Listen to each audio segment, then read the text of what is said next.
Hello class 9। आज हमारा next session fourth session है जो कि है parts of a computer and peripherals के बारे में।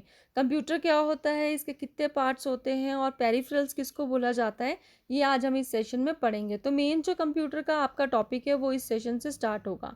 ठीक है, तो parts of a computer system is a programmable machine design to store and retrieve information and perform arithmetic and logical operations to produce meaningful results in desired format। तो computer क्या होता है, हमारा कंप्यूटर सिस्टम हमारा एक programmable machine है। Programmable machine का मतलब एक ऐसी मशीन है जिसको प्रोग्राम किया जाता है इस हिसाब से कि वो हमारी इंफॉर्मेशन को पहले तो उसको इनपुट कर मतलब हमारी इंफॉर्मेशन को वो पहले ले सके, उसको स्टोर कर सके और फिर हमें जिस हिसाब से हमारे को आउटपुट चाहिए उस हिसाब से वो उस पर अरिथमेटिक एंड लॉजिकल ऑपरेशंस लगा करके हमें रिजल्ट भी दे। ठीक है, तो पहले हमारा कंप्यूटर सिस्टम जो है एक ऐसी इलेक्ट्रॉनिक मशीन है, प्रोग्रामेबल मशीन है जो कि हमारे डाटा को एक्सेप्ट करती है, स्टोर करती है और साथ के साथ उसको हमारे डिज़ायर्ड फॉर्मेट में, मींस जिस तरह की हमें रिज़ल्ट चाहिए, जिस तरह की हमें आउटपुट चाहिए उस हिसाब से हमें रिज़ल्ट भी देती है। ठीक है, एक सिंपल कैलकुलेटर होता है ना, जैसे हम कैलकुलेटर को कोई सिंपल मैथ्स के जैसे प्लस माइनस मल्टीप्लाई डिवाइड के लिए हम लोग यूज़ करते हैं, उसमें हम पहले जैसे 3+2 देते हैं, फिर वो हमें आंसर 5 देती है। तो इस तरह से हम एक सिंपल सिंपल कैलकुलेशंस नहीं, कंप्यूटर से हम बहुत छोटी से छोटी चीज़ से लेकर के बड़ी से बड़ी कैलकुलेशन और बड़े से बड़े अपने किसी भी तरह के डाटा को जो है रिट्रीव कर सकते हैं। ठीक है, इंफॉर्मेशन को रिट्रीव कर सकते हैं, डाटा हम डालते हैं और इंफॉर्मेशन हमें मिलती है। ठीक है, तो कह लो कि जैसे हम फॉर एग्ज़ाम्पल जैसे कि हम, चलो आगे धीरे धीरे बताऊंगी मैं कि किस किस तरह से ये काम करता है, क्योंकि कंप्यूटर बिल्कुल हमारी तरह ही काम करता है। पहले समझ लो, कंप्यूटर सिंपल बिल्कुल हमारी तरह काम करता है। जैसे हम लोग सबसे पहले कुछ इनपुट लेते हैं, चाहे वो अपने आँखों से लें, कान से लें, ठीक है, चाहे हम मतलब कि देख करके लें, सुन करके लें, किसी भी तरह से हम इनपुट लेते हैं, उस हिसाब से हमारा दिमाग उन चीज़ों को प्रोसेस करता है कि हमें क्या बोला गया है या हमें क्या करना है, कोई भी चीज़ देख करके, सुन करके। ठीक है, उसके बाद हम उस तरह से बिहेव करते हैं, उस तरह से आंसर देते हैं। ठीक है, या उस तरह से हम आउटपुट देते हैं, हमें क्या रिएक्ट करना है उस तरह से हम करते हैं।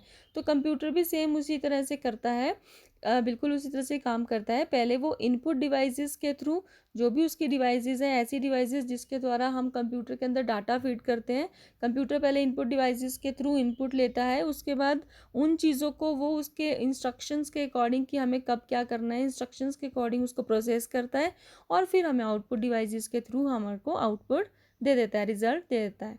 ठीक है, तो इनपुट डिवाइसेस में जैसे आपको पता है कीबोर्ड होता है, माइक्रोफोन होता है, हमारा बार कोड रीडर होता है। ठीक है, तो इस तरह से सिंपल सिंपल जो चीज़ें हैं उनके थ्रू हम इनपुट डालते हैं कंप्यूटर में और फिर सीपीयू क्या करता है, सेंट्रल प्रोसेसिंग यूनिट जिसको फुल फॉर्म में बोलते हैं, वो उन चीज़ों को प्रोसेस करता है और फिर आउटपुट डिवाइसेस जैसे कि मॉनिटर है उसके ऊपर हमें आउटपुट दिखाता है। जैसे कि प्रिंटर है, अगर कागज़ पे हमें हार्ड कॉपी चाहिए उस आउटपुट की तो हमें कागज़ पे वो प्रिंट आउट निकाल करके दे देता है। तो इसको आपने धीरे धीरे हम लोग इसका सारा डिटेल में पढ़ेंगे तो आपको बहुत अच्छे से समझ आता है कि कंप्यूटर किस तरह से फंक्शन करता है। ठीक है, वैसे आपको अभी समझ आ गया ना कंप्यूटर किस तरह से फंक्शन करता है। कंप्यूटर सबसे पहले इनपुट लेता है, फिर उसके ऊपर प्रोसेसिंग करता है और फिर आउटपुट देता है। ठीक है ना, कंप्यूटर तीन तरह से मतलब 3 स्टेप्स में फंक्शन करता है। पहले वो इनपुट लेता है इनपुट डिवाइसेस के थ्रू, चाहे वो कीबोर्ड से हम दे रहे हो, चाहे वो माइक्रोफोन से दे रहे हो, चाहे वो बारकोड रीडर से इनपुट दे रहे हो, चाहे वो जॉयस्टिक से कोई इनपुट दे रहे हो जैसे आप गेमिंग वगैरह खेलते हैं ना, चाहे वो टच स्क्रीन से हम कोई इनपुट दे रहे हो। उसके बाद प्रोसेसिंग करता है, जो हमने जैसे सपोज एक यही ले लेती हूँ मैं, 3+2 × 4। ठीक है, तो ये एक मैंने एक छोटा सा जो है कंप्यूटर को काम करने के लिए बोला कि 3 को 2 से प्लस करना है, फिर जो आंसर आएगा उसको 4 से मल्टीप्लाई करना है। तो मैं सिंपल टाइप करूँगी कीबोर्ड से 3+2 × 4। तो कीबोर्ड से टाइप किया, क्योंकि आपको पता है सारी की सारी जो कीज़ होती हैं, जो ये जितनी भी डिवाइसेस होती हैं उसके जो प्लग होते हैं, अभी प्लग ही बोलूँगी मैं आपको शुरू में समझाने के लिए। ठीक है, वो सारे हमारे सीपीयू के पीछे लगे होते हैं। तो वो इनपुट जो भी हम दे रहे हैं, टाइप कर रहे हैं, चाहे हम कोई एप्लीकेशन लिख रहे हैं, ऐसे लिख रहे हैं, वो सारा हमारे केबल्स के होकर के थ्रू सीपीयू के अंदर चला जाता है, ठीक है, क्योंकि उसकी तारें कहाँ लगी होती हैं, सीपीयू में लगी होती हैं। तो सीपीयू में जाने के बाद वो उसको स्टोर भी कर लेता है, और जैसे हम सेव कर लेते हैं, जैसे हम जो भी टाइप करेंगे ना, जैसे हम किसी एक फाइल में टाइप करेंगे 3 + 2 × 4 और एंटर करेंगे हम, ठीक है। अब हमें ये कैलकुलेटर की तरह, तो हमें इसका रिजल्ट, या हम एक ऐसे लिख रहे हैं सिंपल, देखो अगर हम एक सिक लीव लिख रहे हैं, एप्लीकेशन लिख रहे हैं, तो वो हम टाइप कर रहे हैं किसी भी MS वर्ड में जा कर के, या नोटपैड में, वर्डपैड में जाके किसी भी एक फाइल में हम टाइप कर रहे हैं, ठीक है। तो अगर हम उसमें सेव, वो हमें सामने सीपीयू में जा कर के सामने हमें दिखती भी है, तो वो पहले सीपीयू में गई, उसने वो उस डाटा को आउटपुट डिवाइस मींस मॉनिटर में दिखाया ना, कि जो भी हम फाइल में लिख रहे हैं वो हमें दिखाई भी देता है, मॉनिटर पे दिखता है कि नहीं दिखता है। आपने टाइपिंग की प्रैक्टिस तो की है ना, तो इतना तो आप सब लोग जानते हैं, जो भी आप टाइप करते हो वो आपको स्क्रीन पर नज़र भी आता है, तो वो वाया सीपीयू के थ्रू आपको आउटपुट डिवाइस पे दिखता है। अगर मैं उसको सेव कर लेती हूँ तो मैं फ्यूचर यूज़ के लिए भी उसको कल परसों जब भी उस फाइल को ओपन करूँगी, तो जो भी मैंने आज टाइप किया होगा वो मैं कल परसों जब भी फाइल खोलूँगी तो देख सकती हूँ। उसके बाद अगर हमने इसका प्रिंट आउट ले करके, एप्लीकेशन हमने प्रिंट आउट करके प्रिंसिपल सर को देनी है, तो हम उसका प्रिंट आउट भी प्रिंटर के थ्रू निकाल सकते हैं, ठीक है। तो समझ में आ रही है ना, एक छोटा सा एग्जाम्पल कि हमने टाइप किया और उसको हम सेव भी कर सकते हैं, और फिर उसका प्रिंट आउट निकाल करके हम एक प्रिंट आउट की फॉर्म में भी निकाल सकते हैं, या जो भी हमारी कैलकुलेशन से रिलेटेड काम रहता है वो हम कैलकुलेट भी करवा सकते हैं, ठीक है। ओके, तो अब हम देखेंगे कि इसके मेन यूनिट्स क्या होते हैं। इसके मेन बेटा इसके जैसे फंक्शन इसने 3 में किया ना, इनपुट लिया, प्रोसेसिंग लिया और फिर आउटपुट दिया, इसी तरह से हम कह सकते हैं कि कंप्यूटर की 3 यूनिट्स होती हैं।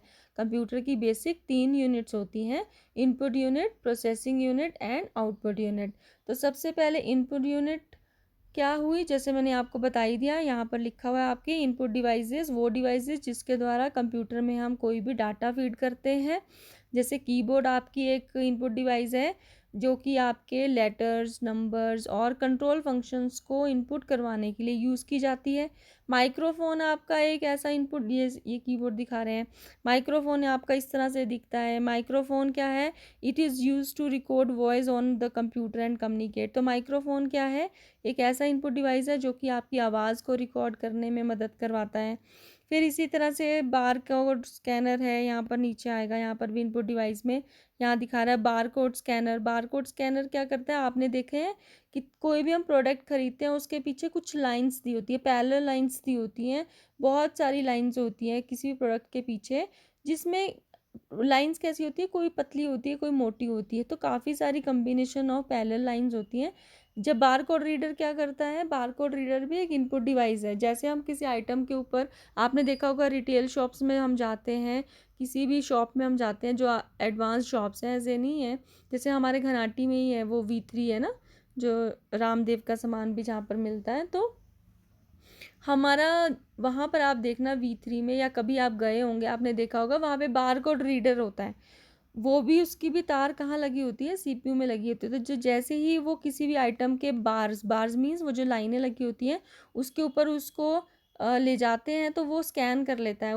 उस लाइंस को स्कैन करने का मतलब क्या है कि उन लाइंस में एक्चुअली क्या होता है, उस पूरे प्रोडक्ट की इंफॉर्मेशन होती है कि उस प्रोडक्ट में क्या क्या, जैसे उस प्रोडक्ट का नाम क्या है, उस प्रोडक्ट का कोड क्या है, उसकी MRP क्या है, उसकी मैन्युफैक्चरिंग डेट क्या है, एक्सपायरी डेट क्या है, ठीक है। तो वो सारा का सारा डिटेल आपके उन लाइनों में होता है। तो बार कोड रीडर क्या करता है, उन लाइंस को रीड करता है, और जो भी उसमें इंफॉर्मेशन कोडेड फॉर्म में होती है उसको कंप्यूटर में पूरा डिटेल में दिखा देता है। ये सारा आइटम का कोड, आइटम का नेम, एक्सपायरी डेट, MRP है ना, ये सारी चीज़ें दिखा देता है। तो ये भी क्या हुआ, एक तरह का बार कोड रीडर हुआ, कि जस्ट हमने उन लाइंस के ऊपर लेके जाना है और सारी इन्फॉर्मेशन कंप्यूटर के अंदर अपने आप ही आ जाती है। तो इस तरह ये इनपुट डिवाइसेस होते हैं। वेब कैम्स होते हैं, वेब कैम भी हमारा एक इनपुट डिवाइस होता है, जिसके थ्रू जो भी हमारी वीडियो रिकॉर्डिंग्स वगैरह होती हैं, वीडियो कॉल जैसे हम करते हैं, तो वो वेब कैम के थ्रू हो पाती हैं, ठीक है।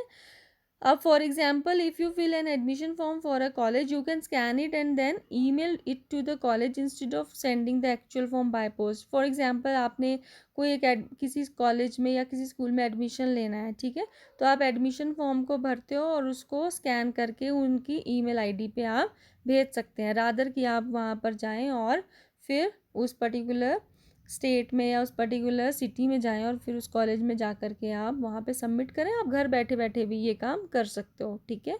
अब तो वैसे ऑनलाइन एडमिशन फॉर्म्स आते हैं तो ये सब चीज़ें भी करने की ज़रूरत नहीं होती, उस पर्टिकुलर कॉलेज का एडमिशन फॉर्म भर के ही हम सबमिट कर देते हैं तो सारी डिटेल बहुत ही फ्रैक्शन ऑफ सेकेंड्स में वहाँ चली जाती है, ठीक है। तो हमें स्कैन करने की और उनको फिर ईमेल आईडी में भेजने की भी ज़रूरत नहीं है आजकल, अगर ये एग्जांपल लूँ मैं एडमिशन फॉर्म का। हाँ, अदरवाइज़ आप कोई भी अपना जैसे कोई जॉब ढूंढ रहे हो, अपना रिज्यूमे आपने देना है, तो आप रिज्यूमे बना करके उसको ईमेल के थ्रू उनको सेंड कर सकते हो। तो कई तरह की हमें ये फैसिलिटीज़ हमारे इस कंप्यूटर्स के थ्रू मिल गई है, ठीक है। ओके, नेक्स्ट इनपुट डिवाइसेस के बाद हमने सेकेंड यूनिट हमारा क्या हो जाएगा, सेंट्रल प्रोसेसिंग यूनिट। जैसे हमने आंखों से इनपुट ली, इनपुट डिवाइस हो गया, फिर उसके बाद हमारा ब्रेन क्या करता है, उस चीज़ को प्रोसेस करता है। कि जैसे हम कोई मैथ्स की प्रॉब्लम सॉल्व करते हैं ना, तो जैसे हमें मैथ्स का पेपर आया हुआ है तो हमने उस क्वेश्चन को पढ़ा, मीन्स आंखों से पढ़ा, उसके बाद हमारा दिमाग उसको प्रोसेस करेगा जो हमारी नॉलेज के बेस पे होगा कि हमें इसको किस तरह से सॉल्व करना है। तो आप कागज़ के ऊपर लिखते रहते हो ना, उसको सॉल्व करते रहते हो, तो उसी तरह से आउटपुट आपकी कागज़ पे भी आ जाती है। जैसे जैसे ब्रेन आपको प्रोसेस करके सोच करके आपको इंस्ट्रक्ट करता है, वैसे वैसे आप अपने हाथ से उस कागज़ पे उस क्वेश्चन को सॉल्व करते रहते हो, तो वो आउटपुट आपको कागज़ पे मिल जाती है, फिर आप सबमिट कर देते हो, ठीक है। तो आउटपुट किस पे मिल गई, कागज़ पे मिल गई। इसी तरह से सेकेंड यूनिट हमारी कंप्यूटर की क्या होती है, सेंट्रल प्रोसेसिंग यूनिट, जो बिल्कुल हमारे ब्रेन की तरह काम करती है, दिमाग की तरह काम करती है, ठीक है। तो सेंट्रल प्रोसेसिंग यूनिट, इसको हम शॉर्ट में सीपीयू भी बोलते हैं। It's like a brain of the computer, इसको ब्रेन, कंप्यूटर का ब्रेन, दिमाग भी कहा जाता है, ठीक है। तो सीपीयू हमारा कौन सा हो गया, ये जो आपको बॉक्स जैसा दिख रहा है ना, ये सीपीयू, ये कीबोर्ड आप जानते हो, ये माउस आप जानते हो, ये मॉनिटर आप जानते हो, और ये क्या है आपका बॉक्स जैसा, सेंट्रल प्रोसेसिंग यूनिट, सीपीयू। तो जैसे मैंने आपको बताया, आपको दिख भी रहा होगा, ये सारी की सारी वायर्स कहाँ जाके जोड़ते हैं हम, सीपीयू के पीछे कैबिनेट होता है, बैक पैनल होता है, वहाँ पर जाके आप इसको पोर्ट्स में जो है वो प्लग इन करते हो, ठीक है। उसके बाद आती है हमारी, अब सेंट्रल प्रोसेसिंग यूनिट ना हमारे पास डिटेल में यहाँ पर दिया हुआ है नीचे कि सीपीयू क्या होता है, ब्रेन ऑफ द कंप्यूटर होता है। पूरे के पूरे जितने भी मैथ से रिलेटेड आपके काम होते हैं, लॉजिक से रिलेटेड काम होते हैं, कि अगर आपके पास ये है तो आप ये करो, अगर ऐसे नहीं है तो वो करो। जैसे हम बोलते हैं ना कि जिनके 75 से या सॉरी 80 या 80 से ज़्यादा मार्क्स हैं उनको ए ग्रेड दो, जिनके आपके 60 से 80 के बीच में उनको बी ग्रेड दो, 60 से नीचे वालों को और 50 से ऊपर वालों को सी ग्रेड, और बाकियों को, मतलब कोई भी लॉजिक लगा सकते हैं, बाकियों को डी ग्रेड दो। तो हम ये जो लॉजिक लगा रहे हैं, जो मैथ्स के सवाल हम कंप्यूटर से करवाते हैं, वो सारे सीपीयू के अरिथमेटिक एंड लॉजिकल यूनिट से होते हैं। मीन सीपीयू के भी फर्दर 3 पार्ट्स होते हैं, देखो 3 3 का ही आंकड़ा चला है, सीपीयू के आगे भी 3 तरह के ही इसके डिवाइड करें तो सीपीयू में 3 पार्ट्स होते हैं जो अलग अलग काम को करते हैं। जैसे पहला हो गया कंट्रोल यूनिट। कंट्रोल यूनिट क्या होता है, जैसे हमारे स्कूल का प्रिंसिपल स्कूल के प्रिंसिपल होते हैं, सॉरी, और जैसे हमारे कोई भी हेड ऑफ इंस्टीट्यूट होते हैं, जैसे हमारी फैमिली में हमारे फादर होते हैं, ठीक है। तो वो क्या करते हैं, पूरी की पूरी फैमिली को कंट्रोल करके रखते हैं ना। जैसे प्रिंसिपल सर भी कंट्रोल करके रखते हैं कि पूरी की पूरी किस तरह से हमारी पढ़ाई चलेगी, या आपका टाइम टेबल होता है, कौन सा पीरियड कितने से कितने बजे तक लगेगा, कौन सा टीचर कब क्या पढ़ाएगा, वो सारी चीज़ें कंट्रोल होती है ना बाय द प्रिंसिपल, कब कैसे पूरा रूल्स एंड रेगुलेशंस क्या रहेंगी स्कूल की, ठीक है। तो उसी तरह से हमारे कंप्यूटर के हर एक यूनिट को, कौन कौन डिफरेंट डिफरेंट पार्ट्स होते हैं ना हमारे कंप्यूटर में, तो वो उन सब को कंट्रोल करता है सीपीयू का कंट्रोल यूनिट। तो जो पहला यूनिट है कंट्रोल यूनिट, वो बिल्कुल हम कह लो कि एक कंपनी के मैनेजर की तरह होता है, एक स्कूल के प्रिंसिपल की तरह होता है, जो कि हर एक जो भी यूज़र से इनपुट आती है उसको रिसीव भी करता है, और उस काम को करने के लिए अलग अलग जो पार्ट्स रिस्पॉन्सिबल रहेंगे उस काम को करने के लिए उसको कंट्रोल भी करता है।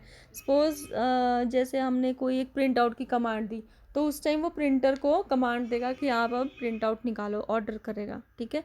जैसे हमने गाना सुनने के लिए उसको प्ले किया, प्ले करते सारी जैसे आप प्ले करेंगे वैसे ही पहले वो क्या करेगा, स्पीकर को एक्टिव कर देगा कि अब आपने जो है वो एक्टिव हो जाना है। तो कहने का मतलब है वो हर एक काम जो आप देते हो कंप्यूटर को, उसके अलग अलग जिस पार्ट से उस काम को करवाना होता है उसको कंट्रोल करता है कि कब किसने कौन सा काम करना है और कब नहीं करना है, ठीक है। तो कंट्रोल यूनिट हर एक जो अलग पार्ट्स होते हैं हमारे सिस्टम के अंदर, उस कंप्यूटर सिस्टम के अंदर उसको कंट्रोल करता है। फिर सेकंड पार्ट हमारा सीपीयू के अंदर क्या आता है, प्रोसेसिंग यूनिट। वैसे इसको क्या बोलते हैं, अरिथमेटिक एंड लॉजिकल यूनिट। इसमें प्रोसेसिंग यूनिट लिखा है, आप क्या लिखना, ALU, arithmetic and logical unit. तो सेकंड पार्ट हमारा सीपीयू का होता है अरिथमेटिक एंड लॉजिकल यूनिट, जिसको ब्रैकेट में ALU आपने लिखना है, ALU। इस तरह से कंट्रोल यूनिट की भी ब्रैकेट में आप CU लिख सकते हैं, ठीक है। तो ALU means arithmetic and logical unit. जैसे मैंने अभी आपको समझाया था, किसी भी तरह के हमारे मैथ से रिलेटेड कैलकुलेशंस होती हैं, किसी तरह की भी जो हमारी लॉजिकल ऑपरेशंस रहते हैं, वो सारा का सारा काम सीपीयू करता है। बट अब सीपीयू में कौन सा पार्ट करता है, अगर आगे हम क्लैरिफाई करें तो सीपीयू के अंदर हमारा arithmetic and logical part unit जो होता है, जिसको हम प्रोसेसिंग यूनिट भी बोलते हैं, वो उन चीज़ों को परफॉर्म करता है। फिर तीसरी चीज़ आती है मेमोरी यूनिट, जिसको हम MU भी बोलते हैं। मेमोरी यूनिट जितनी भी हमारा डाटा हम लोग एंटर करते हैं उसको वो स्टोर करता है, दो तरह से स्टोर करता है। अभी जैसे मैंने आपको एप्लीकेशन टाइप करने का एग्जांपल दिया था, आप एप्लीकेशन लिख रहे हो, आपको सामने MS वर्ड की फाइल में वो टाइप की हुई जो भी आप टाइप कर रहे हो उस तरह से नज़र आ रही है। अभी तो नज़र आ रही है, ठीक है, अभी आपने सेव नहीं की, अभी आपको नज़र आ रही है, मीन्स कि अभी वो टेम्परेरली स्टोर है कंप्यूटर में, जिसको हम बोलते हैं कि रैम में स्टोर है। बट जब आप Ctrl+S की कमांड दे करके उसको सेव कर देते हो और अपना नाम दे देते हो या कोई भी फाइल नाम दे देते हो, फाइल का नेम देते हो, मीन्स अगर आप उसको सेव कर देते हो तो वो आपकी फिर परमानेंटली कंप्यूटर में सेव हो जाती है, लॉन्ग टाइम के लिए सेव हो जाती है। जब तक उसमें वायरस या डिलीट ना कर दें तब तक वो स्टोर रहती है, ठीक है। तो वो कहाँ स्टोर होती है, फिर रोम में स्टोर होती है। कोई बात नहीं, रैम एंड रोम का भी हम कल फिर डिटेल में पढ़ेंगे तो आपको क्लियर हो जाएगा। बट टेम्परेरली जब हम डाटा स्टोर करते हैं वो रोम में होता है, इसीलिए इसको बोलते हैं रीड ओनली मेमोरी। परमानेंटली अगर आप सेव कर देते हो डाटा को तो स्टोर होता है रोम के अंदर, सॉरी, टेम्परेरली आपका रैम में होता है, RAM means random access memory, और परमानेंटली सेव करने के बाद आपका वो स्टोर हो जाता है रोम में, रीड ओनली मेमोरी में चला जाता है, या फिर कह लो कि हार्ड डिस्क में सेव हो जाता है। वो आप अभी डिटेल में नहीं आप इतना जाओ, बस आप समझो सीधा कि मेमोरी यूनिट में हमारे डाटा को, मेमोरी यूनिट ऐसी यूनिट है जो कि हमारे डाटा को स्टोर करती है, ठीक है। जैसे हमारे दिमाग में चीज़ें सेव रहती है ना, बट हम ह्यूमन है कि हमारे दिमाग में एक हफ्ते बाद, महीने बाद, 2 हफ्ते बाद वो फिर चीज़ें धुंधली होने लग जाती है अगर हम उसको रिपीट नहीं करते। तो कहने का मतलब है फिर भी हमारे दिमाग में चीज़ें जो है वो सेव हो जाती हैं, ठीक है। तो ठीक है, तो इसीलिए इसी तरह से हमारे कंप्यूटर में भी जो मेमोरी यूनिट है जिसमें हमारी डाटा की स्टोरेज होती है, ठीक है। तो उसके बाद सेकेंड यूनिट हमारा कंप्लीट हो गया। सेकेंड यूनिट कौन सा, सेंट्रल प्रोसेसिंग यूनिट हमारे, जो हम कंप्यूटर की बात कर रहे थे कि इसमें 3 यूनिट्स होती है। तो तीसरी यूनिट क्या बची अब हमारी, आउटपुट यूनिट। आउटपुट यूनिट कौन ऐसी यूनिट होती है जिसके द्वारा हम कंप्यूटर से अपने रिजल्ट शो करते हैं, अपने आउटपुट शो करते हैं। जैसे कि मॉनिटर हो गया, जिसमें हम सिर्फ जो हमारी आउटपुट होती है उसको देख सकते हैं, ठीक है, एज अ सॉफ्ट कॉपी। अगर हम अपनी ऐसी आउटपुट यूनिट का यूज़ करें जिसके द्वारा हम प्रिंट आउट ले सकते हैं, जैसे कि प्रिंटर है, ठीक है, तो प्रिंटर के द्वारा हम उस आउटपुट को एज अ हार्ड कॉपी में उस आउटपुट को ले सकते हैं, ठीक है। तो वो हार्ड कॉपी में भी हम आउटपुट ले सकते हैं आउटपुट डिवाइसेस के द्वारा। तो हमने सॉफ्ट कॉपी आउटपुट देखनी है तो मीन्स मॉनिटर पे हम आउटपुट देख रहे हैं, हार्ड कॉपी आउटपुट लेनी है तो हम प्रिंटर से प्रिंट आउट ले करके हार्ड कॉपी ले सकते हैं। तो कहने का मतलब कंप्यूटर की 3 यूनिट्स होती हैं, इनपुट यूनिट, प्रोसेसिंग यूनिट जिसको हम सेंट्रल प्रोसेसिंग यूनिट भी बोलते हैं, और तीसरी यूनिट कौन सी हो गई हमारी, आउटपुट यूनिट, ठीक है। तो इनपुट यूनिट में सारी इनपुट डिवाइसेस आती हैं जिसके द्वारा हम कंप्यूटर में डाटा डालते हैं, जैसे कीबोर्ड हो गया, माइक्रोफोन का बताया मैंने, बारकोड रीडर बताया, वेबकैम बताया। दूसरा मैंने आपको बताया सेंट्रल प्रोसेसिंग यूनिट, जिसको हम सीपीयू बोलते हैं, ये ब्रेन ऑफ द कंप्यूटर होता है। इसके 3 पार्ट्स होते हैं, control unit, arithmetic and logical unit and तीसरा मेमोरी यूनिट। और तीसरा जो हमारा आउटपुट यूनिट की अगर हम बात करें तो ऐसी डिवाइसेस जिसके द्वारा हमें कंप्यूटर से अपने रिजल्ट मिलते हैं, ऐसी डिवाइसेस जिसके द्वारा हमें कंप्यूटर से अपनी आउटपुट मिलती है, उन्हें आउटपुट डिवाइसेस कहते हैं, जैसे कि monitor, printer, speaker etcetera. Speaker भी तो आउटपुट डिवाइस हुआ ना, क्योंकि उससे हमें आवाज़ मिली। माइक्रोफोन जिसमें हम आवाज़ रिकॉर्ड करते हैं, वो इनपुट डिवाइस हुई। और स्पीकर जिससे हमें आवाज़ सुनाई देती है, वो हमारी आउटपुट यूनिट हुई। ठीक है, तो मॉनिटर में हम सॉफ्ट कॉपी आउटपुट देख सकते हैं, प्रिंटर से हम हार्ड कॉपी आउटपुट निकाल सकते हैं। ठीक है, और स्पीकर भी हमारा आउटपुट डिवाइस में आता है, क्योंकि उससे हम आवाज़ सुन सकते हैं। तो बेटा यही अभी हमने इतना ही पढ़ना है आज। तो आपको क्लियर हो जाना चाहिए कि कंप्यूटर की डेफिनेशन क्या है। ठीक है, और कंप्यूटर के डिफरेंट 3 तरह के जो है वो यूनिट्स होते हैं, input unit, central processing unit and output unit. ठीक है, बाकी आप अभी फ़िलहाल आधा मैं सेशन पढ़ाया है, आधा मैं कल पढ़ाऊँगी। अभी इसका देख लेते हैं कि आधी यूनिट में से मीन्स आधे सेशन में से कौन कौन से क्वेश्चन आपको आए हैं।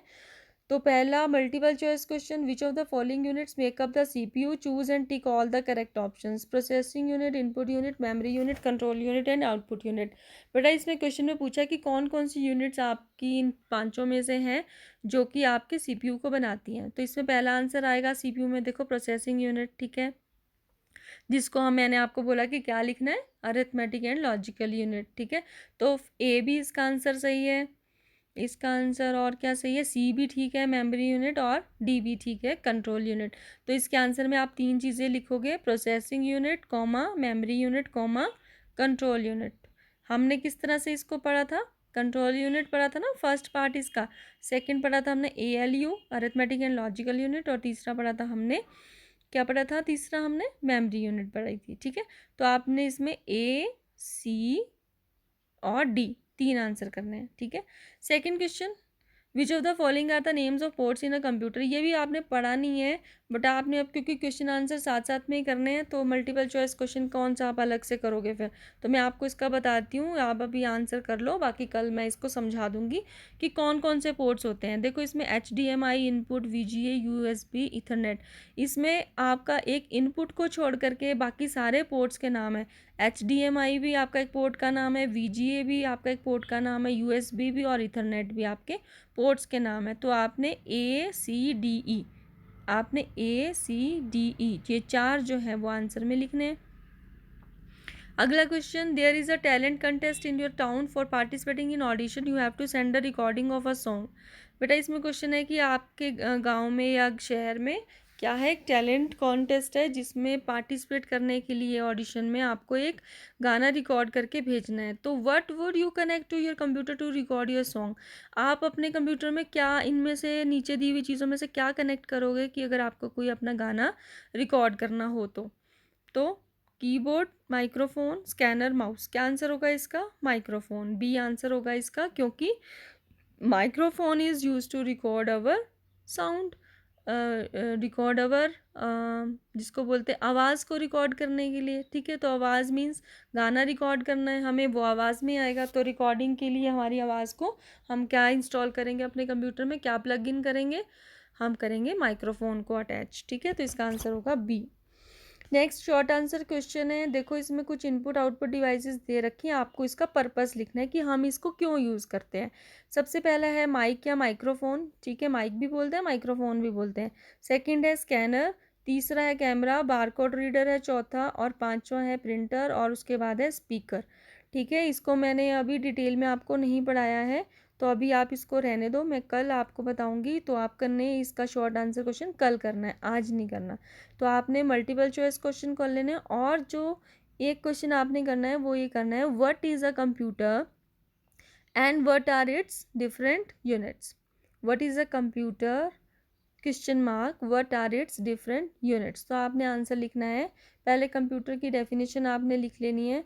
यही वाली कंप्यूटर की डेफिनेशन भी ठीक है, अदरवाइज़ मैं आपको व्हाट्सएप पे कर दूंगी एक और डेफिनेशन, बट ये भी ठीक है, इसमें भी कोई प्रॉब्लम नहीं है। तो आप ये भी लिख सकते हो। तो आपने कहाँ से इसका आंसर लिखना है, आपने इसका आंसर लिखना है जस्ट अ मिनट, मैं बताती हूँ अभी।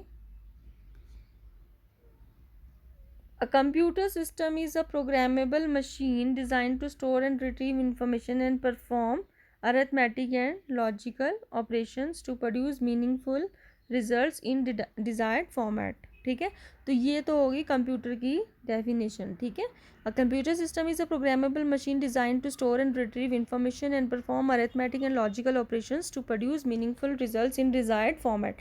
ठीक है, तो इसको बोलने का तरीका क्या होगा?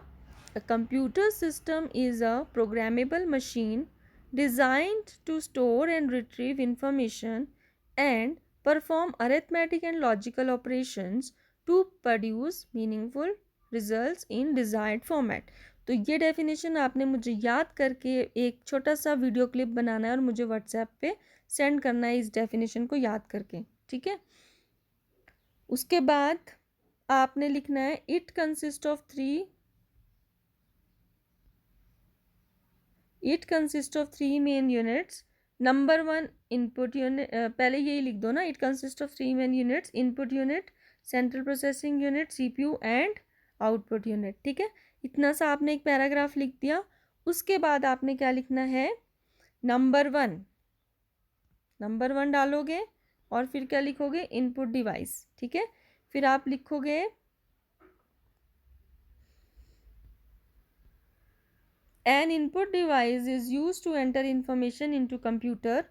For example, क्या लिखोगे? एक definition लिख दी ना, an input device is used to enter information into computer. For example, keyboard. अभी आपने सिर्फ ये बीच बीच में लिखना है क्योंकि अभी इसकी डिटेल नहीं लिखनी है, हम अलग से करेंगे कि कीबोर्ड क्या होता है, माइक्रोफोन क्या होता है, वेबकैम क्या है, वो अलग से हम शॉर्ट आंसर्स में करेंगे। अभी क्योंकि हम ये थोड़ा सा लॉन्ग आंसर कर रहे हैं तो इसमें डीपली नहीं जाना। अभी हम मेनली किसकी बात कर रहे हैं? सिर्फ कंप्यूटर की यूनिट्स की बात कर रहे हैं। तो जिसमें सबसे नंबर वन हमने डाल दी heading input device. Input device की हमने डेफिनेशन लिख दी। फॉर एग्जांपल लिख दिया कीबोर्ड, माइक्रोफोन, वेबकैम, और इसमें कोई और नहीं दिया तो आप कोमा करके और क्या लिख सकते हो? जॉयस्टिक लिख सकते हो, और कोमा करके बार कोड रीडर आप लिख सकते हो। ठीक है, तो ये 5-6 आपने इसके एग्जाम्पल लिख देना है, 5 एग्जाम्पल भी काफ़ी है। ठीक है, उसके बाद सेकंड पॉइंट आप लिखोगे। ठीक है, ये तो था ना नंबर वन। ओके, ये था आपका नंबर वन पॉइंट। उसके बाद आप लिखोगे नंबर टू आउटपुट डिवाइस। क्या लिखोगे? Output device. फिर आप लिखोगे सॉरी, नंबर टू में ना आपको आउटपुट डिवाइस नहीं लिखनी बेटा। नंबर टू में आप क्या लिखोगे? रुको, नंबर टू में आप लिखोगे सेंट्रल प्रोसेसिंग यूनिट। क्या लिखोगे नंबर टू में? गलत नहीं होना चाहिए आपका होमवर्क। ठीक है, नंबर टू में आप लिखोगे central processing unit. Central processing unit, फिर आप लिखोगे central processing unit CPU of the computer is like our brain, या it is the brain of the computer. ठीक है, there are three main parts of CPU. अभी आपको सिर्फ नाम ही लिखना है। नंबर वन या ए कर देना control unit, B arithmetic and logical unit, C memory unit. ठीक है, फिर उसके बाद बेटे आपने आना है ऊपर। ओके, क्योंकि हम पॉइंट वाइज ही लिखेंगे ना। फिर आपने लिखना है नंबर थ्री आउटपुट डिवाइसेस। क्या लिखोगे नंबर थ्री में? Output devices. Output devices bring information from the computer to the user.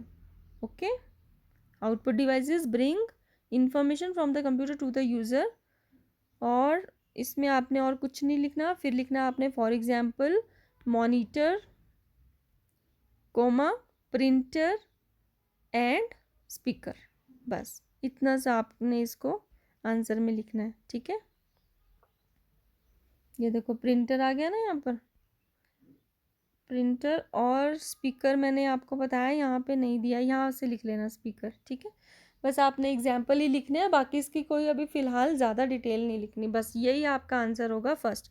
बस आपने मुझे इतना सही करके अभी होमवर्क दिखाना है, बाकी हम लोग करेंगे बेटा कल। ठीक है, ओके बच्चों, थैंक यू।